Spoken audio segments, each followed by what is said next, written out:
இப்போ நெக்ஸ்ட் நாம் என்ன பார்க்க போகிறோம்னு சொன்னால், what happens during a chemical reaction அப்படின்னா, வாட் ஹேப்பன்ஸ்னால் என்ன நிகழ்கிறது, வாட்னா என்ன, ஹேப்பன்ஸ்னால் நிகழ்கிறது எப்போ, டூரிங் எ கெமிக்கல் ரியாக்ஷன் அப்படின்னா வேதிப்பொருட்கள் வினை காரணமாக, வினைபுரிதலின் காரணமாக என்ன நிகழ்கிறது என்பதை பற்றி பார்க்க போகிறோம். வாட் ஹேப்பன்ஸ்னால் என்ன நிகழ்கிறது, டூரிங் அப்போது, எப்போது, எ கெமிக்கல் ரியாக்ஷன் அப்படின்னா வேதிப்பொருட்களின் ரியாக்ஷன் அப்படின்னு சொன்னால் வினை, அது ரெண்டும் ஒன்று சேரும் போதோ இல்லை விலகும் போதோ அதான் வினை. ரெண்டும் ஒன்று சேரும் இல்லை விலகும், அதான் வினையின் காரணமாக என்ன நிகழ்கிறது என்று பார்க்கலாம். எப்படின்னா, in a chemical reaction the atoms of reacting molecules are element. ஒன்று மாலிகுல் அப்படின்னா மாலிகுல்லையோ அல்லது எலிமெண்ட்லேயோ என்ன சொல்கிறான், மாலிகுல்னால் மூலக்கூறுகள், ஆர் எலிமெண்ட்னா தனிமங்களில் உள்ள ஆட்டம். இதை மாலிகுல் அப்படி எலிமெண்ட்டுன்னு சொன்னாலே அதுக்குள்ளே ஆட்டம் இருக்குன்னு, ஒன்றுக்கு மேற்பட்ட ஆட்டங்கள் இருக்குன்றன்னு அர்த்தம். ரைட்டா, மாலிகுல்னா மூலக்கூறுகள், அதுக்குள்ளே ஒன்றுக்கு மேற்பட்ட ஆட்டங்கள் இருக்கின்றன. ரைட்டா, அதை மாலிகுலில் உள்ள ஒரு மாலிகுலில் உள்ள ஆட்டமோ அல்லது எலிமெண்ட்டில் உள்ள ஆட்டமோ என்னது, ரியாக்ட்னா வினை புரிகிறது. என்ன வினை புரிகிறது, கெமிக்கல் ரியாக்ஷன், அதாவது வேதிப்பொருள் வினை புரிகிறது. ரைட்டா, அப்படி புரியும் போது are rearrange to form a new molecule, are ரீஅரேஞ்சுனா திரும்பி அமைக்கப்படுகிறது, வேற ஒரு வடிவமாக அமைக்கப்படுகிறது. To form a new molecule, புதிய மாலிகுலை உண்டாக்குவதற்கு இந்த ஆட்டங்கள் தன்னோட நிலைமையை மாற்றி இருக்கிற இடத்துலேருந்து மாறி வேறொரு வடிவத்தில் போய் நிற்கிது அப்படிங்கிறான். இது உங்களுக்கு நான் சொன்னாலும் புரியாது. ரைட்டா, நான் திரும்பி விட்டு படிக்கிறேன் பாருங்கள். In a chemical reaction the atoms of a reacting molecule அப்படின்னா, ரியாக்டிங்கிறது வினைக்கு உட்படும் மாலிகுல், அதுதான் அது வினை புரியும். அதுக்கடுத்து வினை புரிஞ்சதன் காரணமாக பலன் கொடுக்கும், ஒன்று உண்டாக்கும், அதுக்கு பேர் ப்ரொடக்ட். இது பேர் ரியாக்டிங் எலிமெண்ட், அது ப்ரொடக்ட் எலிமெண்ட். ப்ரொடக்ட்னா PRODUC, ப்ரொடக்ட் எலிமெண்ட், வினை புரிஞ்சதுக்கப்புறம் வரக்கூடியது. ரைட்டா, அதாவது வினை புரிகிறதுக்கு பேர் என்னது, ரியாக்டிங் எலிமெண்ட். ரைட்டா, ரியாக்டன்ட் சொல்லுவாங்க, வினை புரியும் பொருள்னு அர்த்தம். ரைட்டா, அதுக்கடுத்து அது வினை புரிஞ்சு வந்ததுக்கப்புறம் அதுக்கு பேர் ப்ரொடக்ட்னு சொல்லுவான். இவன் என்ன சொல்கிறான் பாரு, இன்னை கெமிக்கல் ரியாக்ஷன், ஒரு கெமிக்கல்னு வேதியியல் வினையில் வந்து வேதிப்பொருள் வினையில் வந்து the atoms of a reacting molecule அப்படின்னா, இங்கே பாருங்க, இங்கே பாரு, நான் சொல்கிறேன், இதை ஈக்குவேஷனை காமிச்சிட்டு நான் சொல்கிறேன், இது என்ன மீனிங். இங்கே பாருங்கள், இந்த இப்போ CH2O இருக்குது. ரைட்டா, அப்போ CH2Oன்றது மீத்தேன் என்ன இருக்குது, ஒரு கார்பன் 4 ஹைட்ரஜன் இருக்குது. ரைட்டா, அப்போ அந்த ஆட்டம்ஸ் இது வந்து என்னது, இது கார்பன்றது ஒரு ஆட்டம், ஹைட்ரஜன் ஒரு ஆட்டம். ரைட்டா, அப்போ 2 ஆட்டம் இருக்குது. அப்போ இது மொத்த CH4க்கு என்னது, காம்பவுண்ட்னு சொல்லுவாங்க. ஏன்னா கார்பன் இருக்குது, ஹைட்ரஜன் இருக்குது, ரெண்டு ஆட்டங்கள் இருக்குது, வெவ்வேறு ஆட்டங்கள் இருக்குது. அப்போ காம்பவுண்ட்னு சொல்லுவாங்க. ரெண்டுமே ஒரே ஆட்டமாக இருந்தால் இதுக்கு பேர் மாலிகுல்னு சொல்லுவாங்க. என்னது, ஏன் மாலிகுல்னு சொல்கிறாங்கன்னா, ஆக்சிஜன் ப்ளஸ் ஆக்சிஜன் ரெண்டுமே ஒரே ஆட்டம் தானே, அது ரெண்டும் சேர்ந்து ஆக்சிஜன் கேஸ் வந்துடுச்சு, O2. ரைட்டா, அப்போ இதுக்கு பேர் மாலிகுல், இதுக்கு பேர் காம்பவுண்ட், வெவ்வேறு ஆட்டம் சேர்ந்தது. ரைட்டா, இது ஒரே ஆட்டம் சேர்ந்தது, O + O2. அப்போ இதுக்கு பேர் மாலிகுல்பாங்க, இதுக்கு பேர் காம்பவுண்ட் சொல்லுவோம். ரைட்டா, இப்போது இந்த மாலிகுல் வந்து ஒன்றுக்கு மேலே 2 ஆட்டம் இருந்தாலே அதுக்கு பேர் காமன் பேர். அப்போ இந்த மாலிகுல் வந்து நம்ம காம்பவுண்ட்னு அழைக்கலாம். ஆனால் காம்பவுண்டை வந்து மாலிகுல்னு அழைக்க முடியாது. ஏன்னா மாலிகுல்னு சொன்னாலே ஒரே ஆட்டத்தை கொண்ட 2 ஆட்டங்களுக்கு மேலே இருக்கும். ரைட்டா, ஒரே ஆட்டத்தை கொண்ட 2 ஆட்டங்களுக்கு மேலே இருந்தால் அது மாலிகுல்னு சொல்லுவாங்க. இது ஓகேயா? இப்போ அவன் என்ன சொல்லியிருக்கான், அதாவது நல்லா கவனிங்க, இந்த இதுக்கு காம்பவுண்டில் இருக்கக்கூடிய ஆட்டம் இப்போ எதில் இருக்குது, C எதில் இருக்குது, H-ஓட சேர்ந்துருக்கு. இதுவும் சேர்ந்து வினை புரியுது, 2 சேருது. ரைட்டா, பாண்டிங் ஏற்படுத்தும், ரெண்டுமே வினை புரிய போகுது. இது வினை புரியும் மெட்டீரியல் அப்படின்னா இது ரியாக்டன்ட்னு சொல்லுவாங்க, ரியாக்டன்ட். இது 2 வினை புரிஞ்சதுக்கப்புறம் இந்த 2ம் கிடைக்குது, இதுக்கு பேர் ப்ராடக்ட்னா இதோட பலன், அதாவது ப்ராடக்ட்னா ஈல்டு, இது கிடைக்கிறதுக்கு பேர் ப்ராடக்ட்டு, அது கிடைக்க வைக்கிறதுக்கு பேர் என்ன, ரியாக்டன்ட். அதாவது இது 2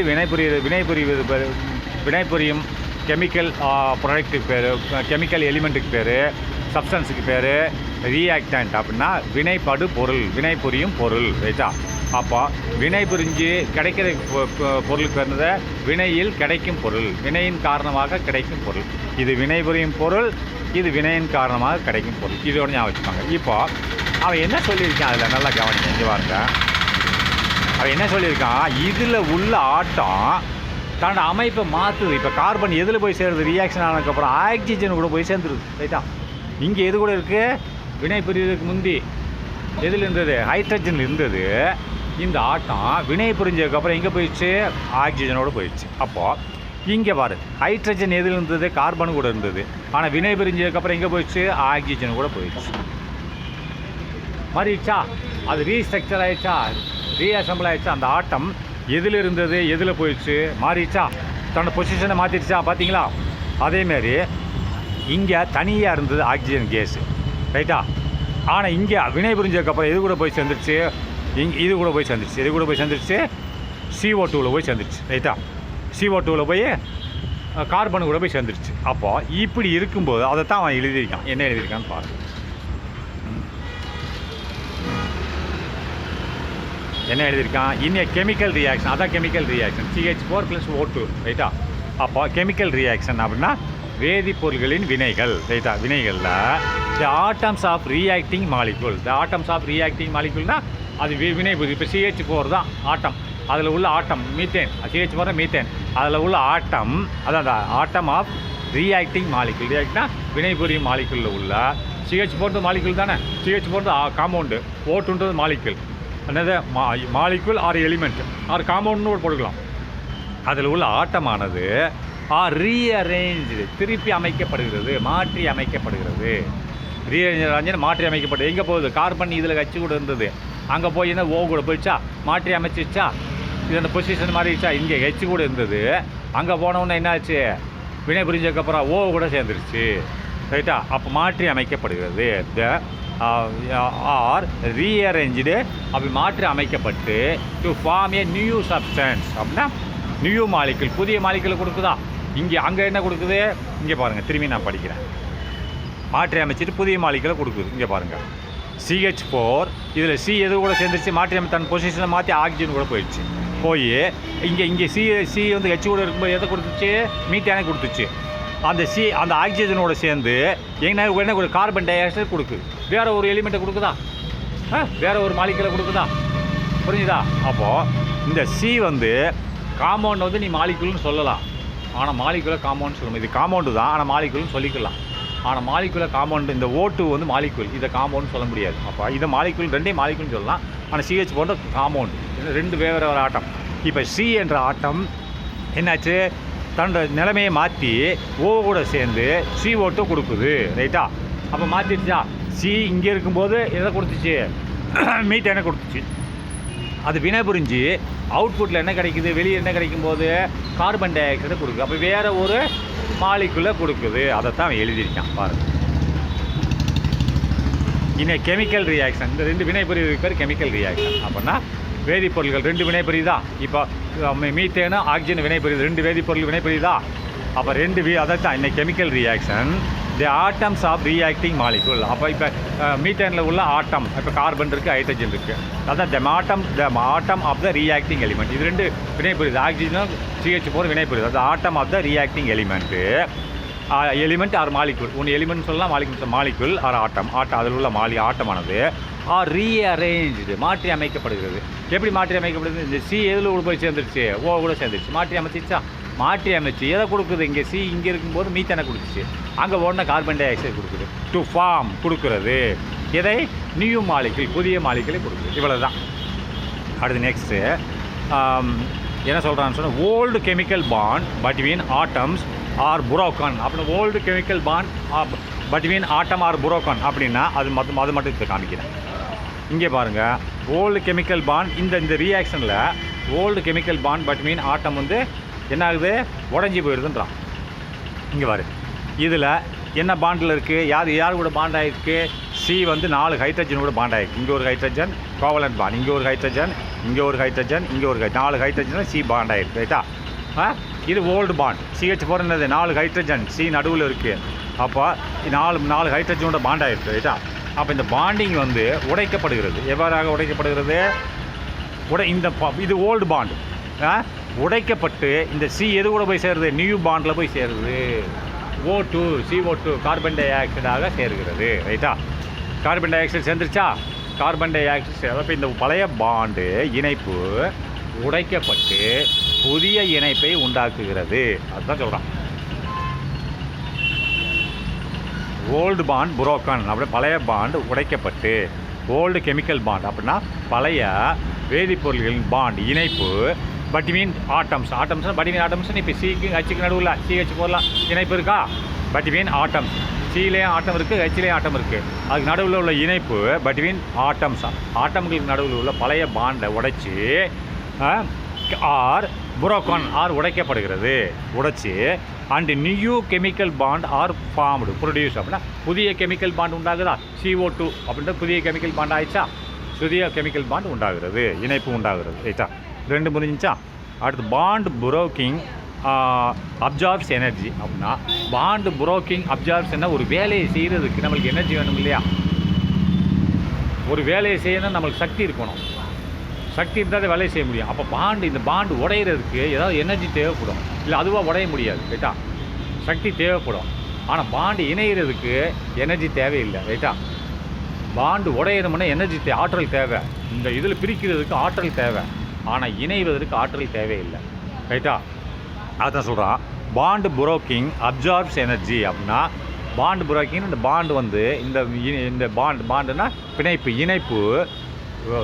புரோக்கிங்னா அது பிரிக்கும்போது, புரோக்கிங்னா பிரிக்கும்போது, அதை பிரிக்கும்போதுன்னு வச்சுக்கா. இந்த பாண்டை பிரிக்கும்போது அப்சார்ப்ஸ் எனர்ஜி. அப்சார்ப்ஸ்னா கவர் இழுக்கிறது. எதை இழுக்கிறது? அது பிரிக்கிறதுக்கு அது எனர்ஜி தேவைப்படுது. அந்த எனர்ஜியை அப்சார்ப் பண்ணுகிறது. அப்சார்ப் பண்ணி இழுக்கிறது, ஆற்றலை இழுக்கிறது. எதற்காக வேண்டி? புரோக்கிங் இணைப்பை பிளப்பதற்காக வேண்டி எனர்ஜியை இழுக்கிறது. அதேமாதிரி அண்டு வேறு அங்கே பாண்டு ஃபார்மேஷன் ரிலீசஸ் எனர்ஜி. வெளியில் வருது இல்லையா? பாண்டு உண்டாகும் போது எனர்ஜியை வெளியேற்றுகிறது. பாண்டு உடைக்கும் போது எனர்ஜியை இழுக்கிறது, எனர்ஜி தேவைப்படுகிறது. ஆனால் பாண்டு இணையும் போது எனர்ஜி தேவையில்லை, இருக்கிற எனர்ஜியை வெளியே விட்டுருது. அதான் சொல்கிறான். பாண்டு உடையும் போது எனர்ஜி அப்சார்ப்னா இழுக்கப்படுகிறது. அதே மாதிரி வேறு அங்கே பாண்ட் ஃபார்மேஷன் பாண்டு உண்டாகும் போது, இணைப்பு உண்டாகும் போது ரிலீசஸ் எனர்ஜி வெளியேற்றப்படுகிறது, ஆற்றல் வெளியேற்றப்படுகிறது. இதுதான். அப்போ how are chemical reactions represented அப்படின்னா எவ்வாறாக கெமிக்கல் ரியாக்ஷன் என்னது? அதை வேதிப்பொருட்களின் வினை குறிக்கப்படுகிறது. வேதிப்பொருள் இந்த வினை புரியுதுன்னு சொல்கிறோம் இல்லையா? இதை எவ்வாறாக குறிப்பிடுகிறார்கள்? ஹவ் எவ்வாறாக கெமிக்கல்னா வேதிப்பொருட்களின் ரியாக்ஷன் வினையை குறிப்பிடுகிறார்கள் என்று சொல்கிறான். ரைட்டா? அப்போ நல்லா பாருங்கள். When methane reacts with oxygen அப்படின்னா மீத்தேன் ஆக்சிஜன் கூட வினை புரிகிறது. ரைட்டா? அப்போது வென் மீத்தேன் CH4 + OO2 இந்த ரெண்டுமே வினை புரிகிறது. ரைட்டா?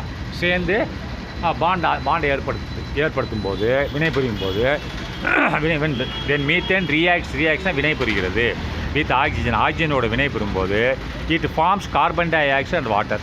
இது கொடுக்கிறது. இது ரெண்டு வினை புரிஞ்சு எதை கொடுக்கிறது? இட் ஃபார்ம்ஸ் இது உண்டாக்குகிறது. இந்த ரெண்டு இதை குறிக்கிறது, இந்த ரெண்டையும் உண்டாக்குறது. இந்த மீத்தானையும் ஆக்சிஜனை குறிக்கிறது இட்டு. இந்த இரண்டும் சேர்ந்து என்னத்தை உண்டாக்குறது? ஃபார்ம்ஸ் உண்டாக்குகிறது. Carbon dioxide and water. Carbon டை ஆக்சைடையும் வாட்டரையும் கொடுக்குறது. அந்த ஃபார்முலாவில் பார்த்துட்டிங்க இல்லையா? அதுதான் சொல்கிறான். இந்த வேணால் பாருங்கள், காமிக்கிறேன். இந்த மீத்தேன் லெஃப்டில் இருக்குது, ஆக்சிஜன் நடுவில் இருக்குது. இந்த ரெண்டும் இணைந்து எதை கொடுக்குறது? Carbon di oxide and H2O water. இந்த இரண்டையுமே கொடுக்குறது. ரைட்டா? அடுத்து நெக்ஸ்ட்டு என்ன சொல்லியிருக்கான்னு சொன்னால் carbon di oxide water. How can you represent this equation? நீ எப்படி இந்த இதை ஈக்குவேஷனில் எழுதுவ?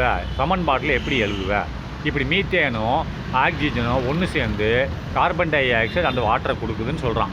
இந்த ரெண்டு ரியாக்ட் பண்ணி அதை கொடுக்குது. எதை கொடுக்குது? கார்பன் டை ஆக்சைடையும் வாட்டரையும் கொடுக்குதுன்னு சொல்கிறான். இது எப்படி ஈக்குவேஷனில் எழுதுவ அப்படின்னு, இப்போ சமன்பாட்டில் எப்படி எழுதுவேன்னு சொல்கிறான். ஹவு கேன் யூ நீ ரெப்ரசன்ட் குறிப்பிடுவாய். எதை குறிப்பிடுவாய்? ரியாக்ஷன் இந்த வினையை எவ்வாறு நீ குறிப்பிடுவாய் அப்படின்னு சொல்கிறான். ரைட்டா? It can be return as இது எழுதப்படுகிறது இன் வேர்ட் எழுத்துக்களால் எழுதப்படுகிறது. இன்னும் ஈக்குவேஷனாக இல்லை, எழுத்துக்களால் எழுதப்படுகிறது. இட் கேன் பி ரிட்டன்னா எழுதப்படுகிறது. as a word equation. வேர்டுனா எழுத்துக்களால் எழுதப்படுகிறது. இங்கே வர மீத்தேன் எழுதிட்டான், இன்னும் சிம்பிளை போடல, இதான் எழுத்துக்களால் எழுதப்படுகிறதுன்னு சொல்கிறான். அண்டு ப்ளஸ் ஆக்சிஜன், மீத்தேனா ஆக்சிஜன் ஒன்று சேர்ந்தா என்ன கிடைக்குது? Carbon dioxide plus water கிடைக்குது. அடுத்து நெக்ஸ்ட் பாரு. But this explanation, this equation, இந்த சமன்பாடு does not give the chemical composition of the reactants and product react. நான் முதல்ல சொல்லிட்டேன், இந்த ரியாக்டன்ஸ்னு என்னது? மீத்தேனு ஆக்சிஜன் வினை புரியும் பொருட்கள். அதேமாரி வினை புரிஞ்சு அதனை பலன் உண்டாகும் பொருட்களுக்கு பேர் ப்ராடக்ட். ரைட்டா? ப்ராடக்ட்னு என்னது? அதில் உண்டாகும் பொருட்கள். இது வினை புரியும் பொருட்கள், அந்த வினை புரிஞ்சு அதில் உண்டாகும் பொருட்கள். ரைட்டா? இப்போ சோறு சமைக்கிறோம், சோறு அரிசியாக இருக்குது, அது சமைச்சதுக்கப்புறம் என்ன வருது? சோறாக மாறிடுது. அப்போ வினை புரியும் பொருள் சோறு, அரிசி. ஆனால் சமைச்சதுக்கப்புறம் எதுவாக மாறுது? அந்த சமைக்கிறது தான் ரியாக்ஷன். ரைட்டா? அதேமாதிரி சமைச்சதுக்கப்புறம் என்னவாக மாறுது? சோறாக மாறிடுது. அதுக்கு பேர் ப்ராடக்ட். ரைட்டா? அரிசி வந்து ரியாக்டன்ட்டு, ஆனால் சமைக்கிறது வந்து என்னது? ரியாக்ஷன்னா வினை. ஆனால் சமைச்சதுக்கப்புறம் எதுவாக மாறுது? சோறாக மாறிடுது. அது வந்து ப்ராடக்ட். ரைட்டா? அப்போ இதை தான் சொல்லியிருக்கான். பட் திஸ் ஈக்குவேஷன், இந்த சமன்பாடு டஸ் நாட் கிவ், கொடுக்கல. எதை கொடுக்கல? Chemical composition. காம்பவுண்டு ரெண்டு ஒன்று தான். காம்போசிஷன்னாலும் காம்பவுண்டுனாலும் கலவையை கொடுக்கல. இட் டஸ் நாட் கிவ், இது கொடுக்கல. எதை கொடுக்கல? த கெமிக்கல் காம்போசிஷன். கெமிக்கல்னால் வேதிப்பொருட்களின் கலவையை கொடுக்கவில்லை. கலவை எங்கே கொடுத்துச்சு? சரியான கலவையை கொடுக்கல. வெறுமனை சொல்லிட்டு போயிடுச்சு கார்பன் டை ஆக்சைடு. அதுக்குள்ளே எத்தனை ஆட்டம் இருக்குது என்னன்றதை ஒரு ஈக்குவேஷனில் கொடுக்கல. ரைட்டா? அதுதான் சரியான இந்த சமன்பாடு does not give the chemical composition. அப்படின்னா கெமிக்கல்னால் வேதிப்பொருட்களின், காம்போசிஷன்னா கலவை, காம்பவுண்டுனால் கலவை. அதை ஒன்றுக்கு மேற்பட்ட அணுக்கள் ஒன்று சேர்றது, வெவ்வேறு எலிமெண்ட்லேருந்து வெவ்வேறு ஆட்டங்கள் ஒன்று சேர்ந்தால் அதுக்கு பேர் காம்போசிஷன் அல்லது காம்பவுண்டுன்னு சொல்லுவாங்க. ரைட்டா? இப்போ சரியான கெமிக்கல் வேதிப்பொருட்களின் கலவையை கொடுக்கவில்லை. ஆஃப் த ரியாக்டன்ஸ்னால் வினைபுரியும் பொருள். அதாவது வினைபுரியும் பொருள் இதில் என்னென்னது? மீத்தேன் அண்ட் ஆக்சிஜன் அண்டு ப்ராடக்ட்னா வினையில் வினை புரிந்து பெறப்படும் பொருள் என்னது? Carbon di oxide and water. இது ப்ராடக்ட், அது ரியாக்டன். ரைட்டா? வினைபுரியும் பொருள் ரியாக்டன், அதிலிருந்து பெறப்படும் பொருள் ப்ராடக்ட். ரைட்டா? அப்போ இந்த வினைபுரியும் பொருளையோ அல்லது ப்ராடக்ட்லையோ சரியான கெமிக்கல் காம்போசிஷன் கொடுக்கப்படவில்லை. கெமிக்கல் காம்போசிஷன்னா அது கெமிக்கல் என்னது? வினைபுரியும் பொருட்கள். ரைட்டா? பொருட்களின் காம்போசிஷன் கலவையை சரியாக கொடுக்கவில்லை. ரைட்டா? அடுத்து ஆகவே டு லேர்ன், நாம் படிக்க வேண்டும். எதை? The characteristics of chemical reaction. அப்படின்னா இந்த குணநலங்களை படிக்க வேண்டும். எதனோட குணநலங்கள்?